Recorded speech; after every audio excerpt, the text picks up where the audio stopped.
Well, hello, gang. How are you? Welcome to the 30. I am Patrick Jackman, the host of this weekly live broadcast. Also, founder of the Jackman Group LLC. We are a training and development company where our primary focus is on leadership development and training and team enhancement, business coaching, organizational planning, and sales training. This is our weekly live broadcast where we highlight and we speak with leaders, entrepreneurs, business owners, and those that are doing some positive things in their communities, as well as some very interesting guests. Each episode, we welcome some dynamic guests onto the broadcast, and this is no other. You are going to love this young man. He has a very interesting story. And we're going to be talking about podcasting. We'll also talk about pop culture. We'll talk about comics, the comics industry. And he is a huge fan of wrestling. So we're also going to be talking about that and entrepreneurship. So without further ado, we're going to get this party started right now.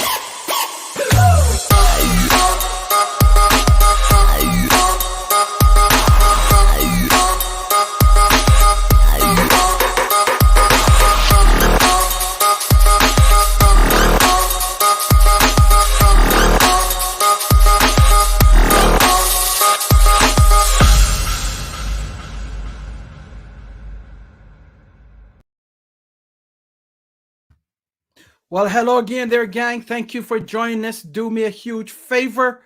Go ahead and like and share this broadcast. We're streaming live. If you're watching us live, thank you so much for watching us on another week. And if you're watching this in replay, also, thank you. Well, tonight we are going to be going to the state of Connecticut, where we're going to be. I welcome to the 30 Andrew Davis. He's a podcaster and entrepreneur, and we're going to be talking to him about a number of different topics, including his very interesting journey. So if you like comics, if you like pop culture, if you like wrestling, this is the place to be. So make sure you are sharing this broadcast right now if you are watching it live. So I am going to bring Andrew in. Andrew, welcome to the 30, sir. Hey, what's up, guys? Thank you for having me on. I'm super excited to be here. Oh, not a problem. Thank you for joining me. I know we met some months ago. We met on, I think it was a StreamYard event, and we were going in and out and meeting folks, and you were one of those that I met at that time, and we chatted and we says, hey, why don't you come on to 30? And you says, well, sure. So here we are. So here we are, Andrew. Tell our viewers who you are, what you do, and something that they may not know about you. Just tell us all. Yeah, so my name is Andrew Davis, and I founded Popanimecomics.com, which it was a website that it was meant trying to figure out how to do advertising online because I got demonetized on YouTube. And I got demonetized first back 2012, 2013.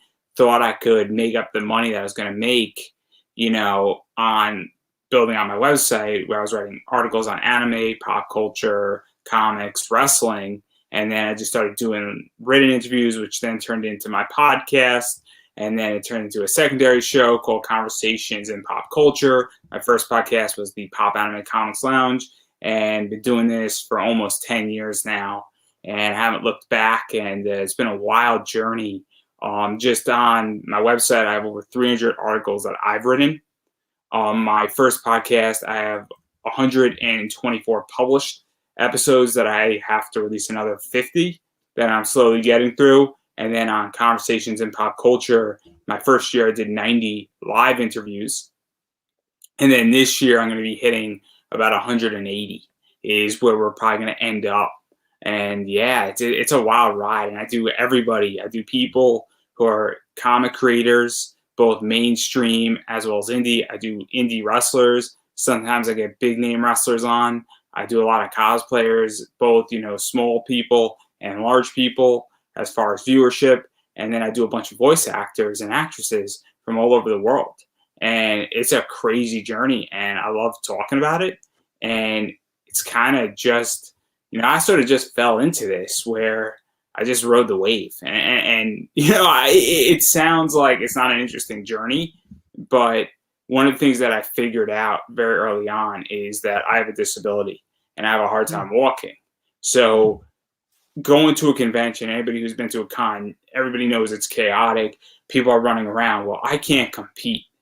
And I'm in worse shape than I was when I was a lot younger. I'm 28. So when I was 18, it was hard enough, but I could at least keep up with people. Now I walk around on crutches. And so even when I was 18, I said, hey, I have to get people to look at me. And that's when I started doing panels. And then obviously that led into podcasting. And I've become very much a magnet versus having to run around and compete with everybody else. So it's been a real interesting journey, and it's just a different way how to look at business. And I think a lot of people are now starting to figure out that model that I discovered 10 years ago is the way to do things. And COVID awoken that in a lot of people. And I can tell you all last year and all this year, a lot of people were playing catch up when I was going out there and doing 90 interviews. And there was a bunch of people who were having a real hard time saying, hey, how do I do this? And how do I figure this out? Because they didn't not just needed to produce content. They need to go through the learning curve. I didn't go through the learning curve because I've been doing that 6 years prior to 2020. So you've been podcasting for 6 years? About Andrew, 8 or more. So 8 years podcasting. Wow. So you have tremendous experience in this podcasting game, huh? Yeah, I mean, I have a lot of experience in podcasting. Now, I separate podcasting from live streams. Live streaming, I've only been doing that for 2 years. Now, I've only been live streaming since 2020. And I started in March of 2020. And I didn't do live streams before that. All my stuff was pre-recorded prior to that. And I came into the live stream game because I was like, I have so much backlog in my podcast. There's no way I can get out the content that needs to get out. All these people in the comic world and the wrestling world and the voice acting world and a bunch of cosplayers due to conventions being canceled and events being canceled and wrestling events not happening needed a place to build out their brand and opportunity to sell their merchandise. And I said, hey, let me see what I can do here. Maybe, if I go live stream, do an interview, shoot out to a few Facebook groups, maybe they'll get, 10 new followers on Twitter. Maybe they'll sell a few more t-shirts, and maybe it'll help, them make their rent. Maybe it'll help them put gas in their car. Maybe it'll hold them over. Maybe it'll be getting them slightly out of a bad situation, or even just this will be a good time for them to connect to their fans. And I sort of just dove into it that way. And then now fast forward, I just got a sponsor. I'm doing a lot of live reads. And I'm not becoming rich. I don't want anybody to think that I'm becoming rich here, but I'm now finally getting paid for the first time in 8 years. And this was never the intention. Wow. With it, obviously, I wanted to get paid at some point. I think everybody starts and says, hey, it'd be nice if I got paid, and I want to treat it like a business. But I didn't go into the live streams of saying, oh, I'm going to make $1 million, and then I need to turn a profit. But now I am, and it's very cool because if you go in with the right intent, good things happen. If you meet the right people and you act a certain way, and that's what I've discovered is if you're a decent human being, you treat people the way you want to be treated, you have other people's interests ahead of, yours, and you actually care about your guests and trying to promote them, they'll promote you, and other people say, hey, that guy's a really cool guy. That girl's a really cool girl. Man, that person cares. And they're going to say, hey, let me talk to them. Hey, let me advertise with them. They got a fanship that actually likes them and is following them. And it's very cool when you start acting, like a good person, good things happen. Now let's talk about your podcast because you have 2 of them. With both of them, how do you manage both of them at the same time first? And then are the guests similar or are they totally different guests? So what's happened is that the first one started out being an encompassing of the entire thing. So the Popanimecomics Lounge is the first one.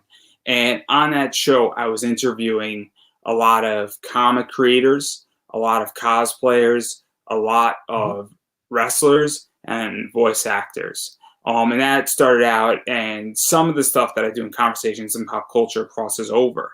But what's happened to me is that, and I'm going to use an analogy. So the two shows are the same, where I'm interviewing the same type of guests or the same categories.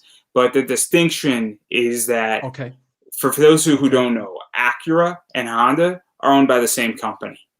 Honda, I think Honda owns Acura.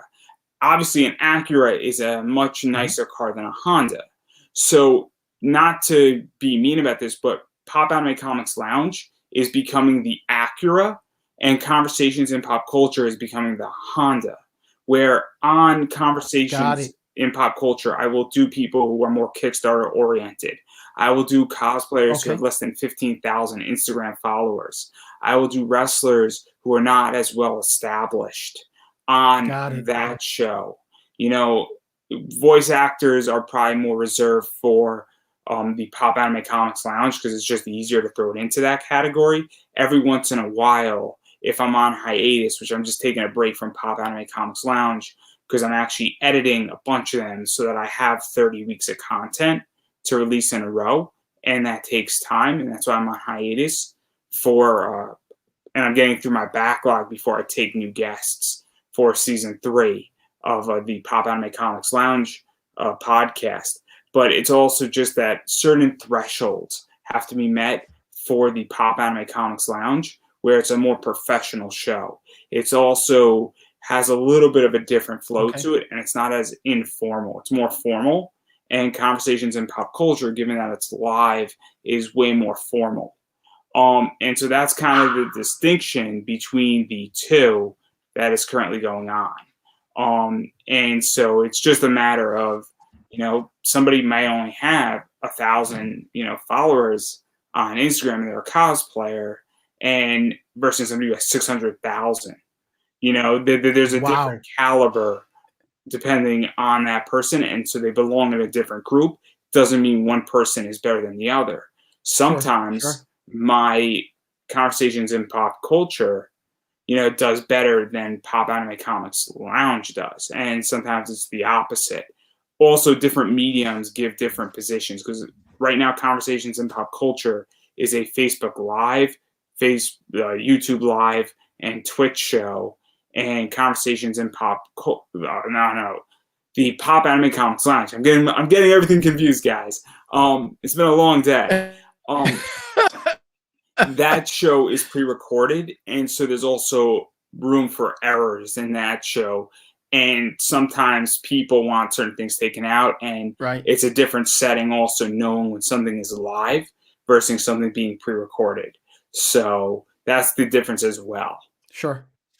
How I manage it is praying and making it all work, and not sleeping, and also realizing that when you're editing something, I'll do one episode of the Popanimecomics Lounge a week versus doing 4 or 4 to 6 of Conversations in Pop Culture, because it's a live show and it doesn't get edited. The workload is the same as far as building an interview. Building graphics is the same. The only difference is that editing could take anywhere from 6 to 12 hours. The way I edit, because I take out all the ums, ahs. If you see an interview that's 2 hours, I guarantee you that interview was 4 hours before it was edited. Because people sometimes have 3-minute pauses because they're thinking about how to respond to a question.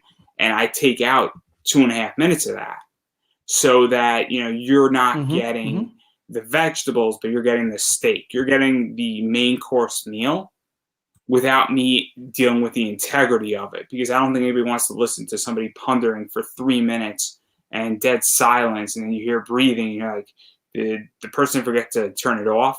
And that's the other thing too, is that it is a tighter show, the Popanimecomics Lounge, than Conversations in Pop Culture. Got it. Well, Andrew, there's so much that I want to ask you, and I know that our time is limited. So let's do this. I'm going to take a 30-second break, and then we'll come back, and I want to talk about more in terms of how do you monetize your podcast, because that's an important piece, right? So think about that. And the second question that I want to ask you is what would you consider as pop culture? Because that's a buzzword. So those two, 30 seconds.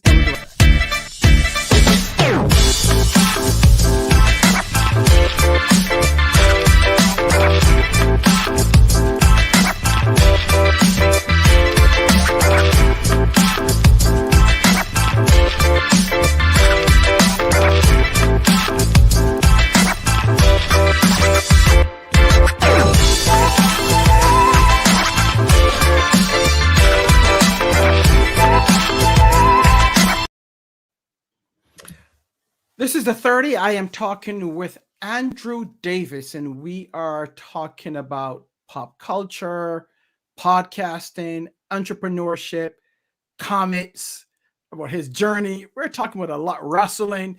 We're talking about a lot. We have a lot to cover in about 25 minutes. So, Andrew, we have, let's say, about 8 minutes left. So let's get to it. How do you monetize your podcast? So there's two main ways to do it. There's you have a product, and what you're talking about is related to that product, and then you're convincing people through your podcast, your conversations, to buy your product. And people say, oh, I like what you're doing. I like what you're talking about. You can find out more about what this interview is about, and everything that my guest or we're talking about is in my class, for instance, is a good way how to monetize. And you have a product and you're using your podcast as the, I guess, selling point. Whether it's free advice, it's interviews, or anything, a combination of the two. That's one way. But obviously you need to build a product, and you need to connect, and then you need to put a lot of work in. The way I'm monetizing right now is I have sponsors. So I have found, obviously, whatever your podcast is that, if your podcast is about cars, obviously you're going to want products that people who are into cars utilize. And then you find everybody who's into cars, and then, or every company that sells car parts, and you say, okay, who wants to advertise on my show? And then you start making phone calls, or you do some research, and you see if they're interested in buying ad spots or buying live reads. And a lot of the time it's just calling up and making a good pitch, or shooting an email, or saying, hey, I have this show, I have X amount of listenership. Are you interested in wanting to advertise on my show? Here's my demographics. And it could take 100 phone calls. It could take 200 phone calls. Also, you could say, hey, I got an email list. I'll put you at the banner of my email list. And you could become very creative on how you advertise. If you do, I do a lot of anime and Comic-Con panels. One of the things that I'm going to start selling as well is I'm going to start saying, hey, I'm going to X con. Do you want me to put an ad in the middle of the panel? I usually get 50 to 60 people, and I live stream that panel, and your ad is going to be right in the middle of the panel. And that's another thing you can do as well, is you can get creative and you can build out packages. The way I got my main sponsor is I said, okay, what comic printing companies are out there? Let me just call them up. And I just picked up a phone call. I dialed the number, or I first shot them an email to see if they were interested. Because sending out an email is 10 seconds. I said, here's my number. Are you interested? And they said, yeah, sure. When do you want to talk? And I sent out to, I think, 4 or 5. Only one of them called me back. I made them a very, very small offer. I said, hey, I'll sell you 4 episodes for $30. They countered me at a very much higher number, a much larger episode count, and it's going good so far. So that's great. If you start out very small and you say, look, I'm willing to give you 4, or let's say that your podcast is just starting, maybe you'll give somebody, 10 episodes for $40. And you might say, well, I'm undercutting myself. But once you get the first one, people hear it. And then on episode 5, reach out to another company and say, hey, I got them in, because they don't know how much they paid, or better yet, give a bunch of ad space for free out, because guess what? Nobody knows if they paid or they didn't. And so like, this guy's advertising with me. Maybe I want to be a part of that. That's my competitor over there. Sure. Why are they advertising and I'm not here? And they must be paying them a lot of money to do this. What are they paying you, Andrew? You know, and if I go to my sponsor's competitor, and obviously I'm going to be very fair to my sponsor doesn't torture me. They tell me to do whatever I want to do. They've given me no parameters because they trust me enough. Right. And if all of a sudden, though, I'm going to go to them first, they have the right of first refusal. That's just how I do business. But if their competitor, after my sponsor, Mixum, said, hey, we're not interested in renewing, I might go to Comics Wellspring and be like, hey, I just worked with Mixum and I just brought them X amount of business. Do you guys want to work a deal out? And they might jump at it because they might say, you brought them how much money again? And you offered this deal to us first and we turned you down the first time? So, just as an example, that happens because once somebody sees somebody doing well, they're like, how come I'm not advertising with that person? And it's happening now with live reads where a bunch of people are saying, man, you got 4 or 5 live reads? How come I'm not advertising with you? What's your rate? And it's getting very interesting. And I got a feeling because and then the third thing that I'm going to be doing, which is a third monetization, is I'm doing a Kickstarter, which is another form of monetization. And that's going to be launching in November. And what I got planned for that is super, super excited. But that's another way to monetize is crowdfunding. Right. And so you could do that. And monetization, this is just to get everybody's brain working a little bit and get it, the wheels turning, that there's a million ways how to monetize. And those 3 are ways to do it. There's a really good book. If you join ClickFunnels, it's You Lose Everything in 30 days. Read that book. That book will change the way you do and think about monetization. The class is $100. It's an intense class. That class will change the way you do it. Get the physical book because that book will change the way you view things, because it gives you about, I think, 20, 30-day different plans, and what you can pull out of that will change the way you do business. So that's how you monetize. As far as Andrew, what's the name of that book again?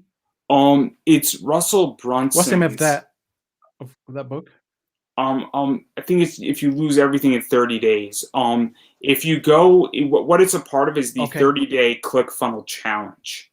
I don't get anything from it. There's no kickback on my world. I really recommend people taking that. It's $100, and in that 30 days, your brain will legitimately be set on fire, and then your brain will expand, and then any other class you take and any other leadership seminar you take will only build upon that, because that class will give you the foundations, and then every other class you take will then actually have a foundation to jump off of, in my opinion.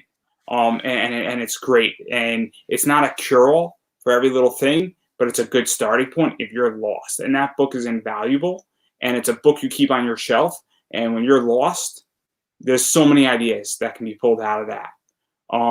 But that's what I recommend, because it changed the way I do business. That's great. It's $100 legitimately will probably make me about $500,000, which is insane.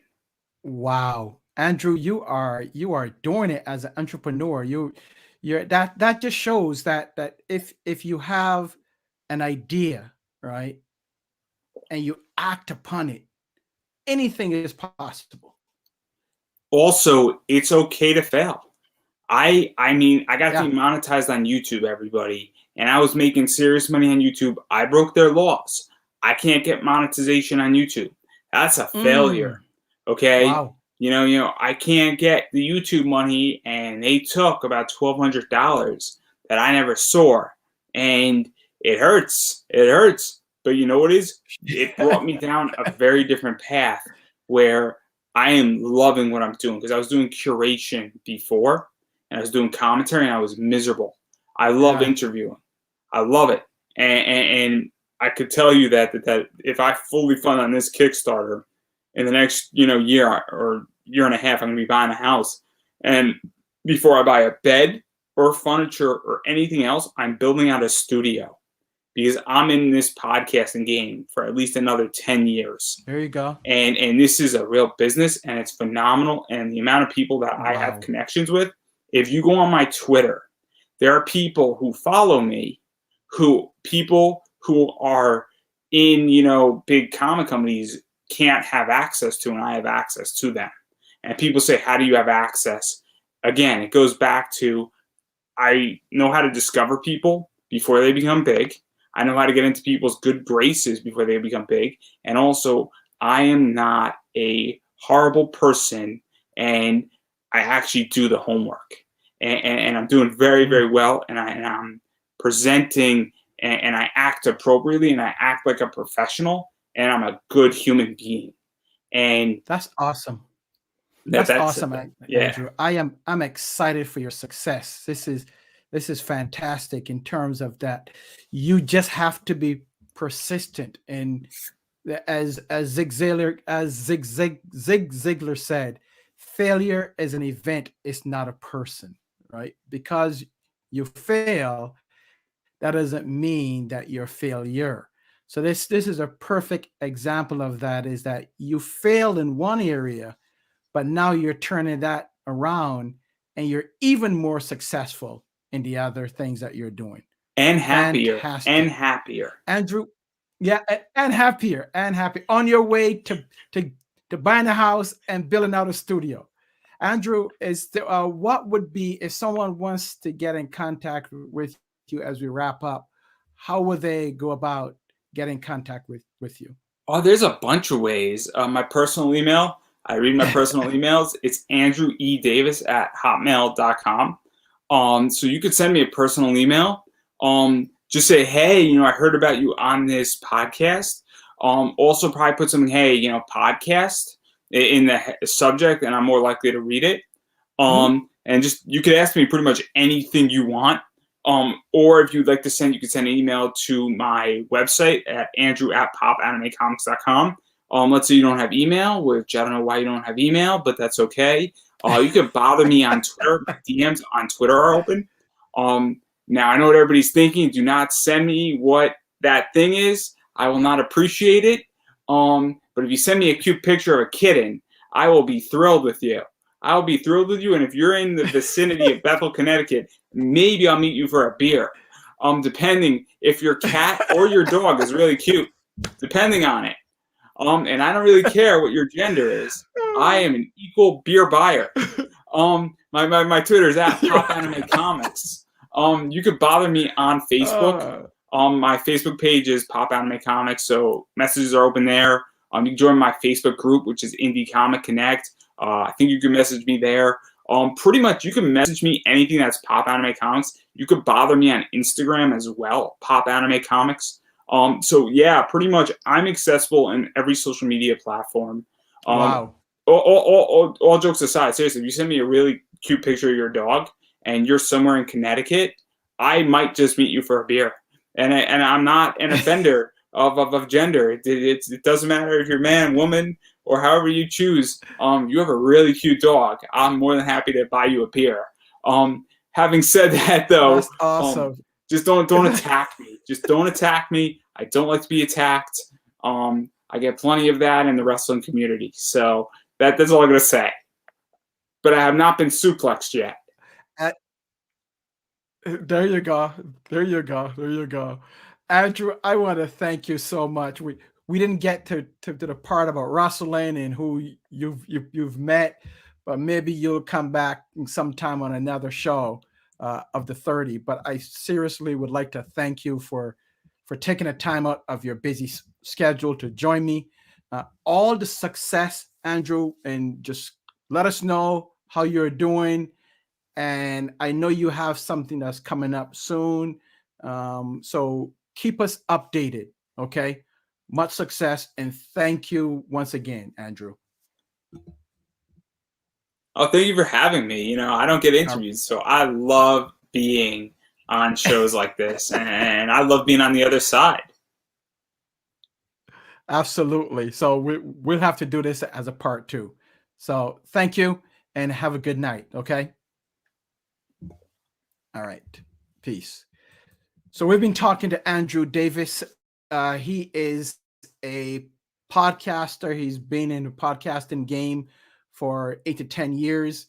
He's teaching how to monetize your podcast. He's an entrepreneur, talks about pop culture, comments. He's a comments expert, and he has 2 podcasts. If you want to get a hold of Andrew, he is giving you all of his social media contacts. So please feel free to contact him.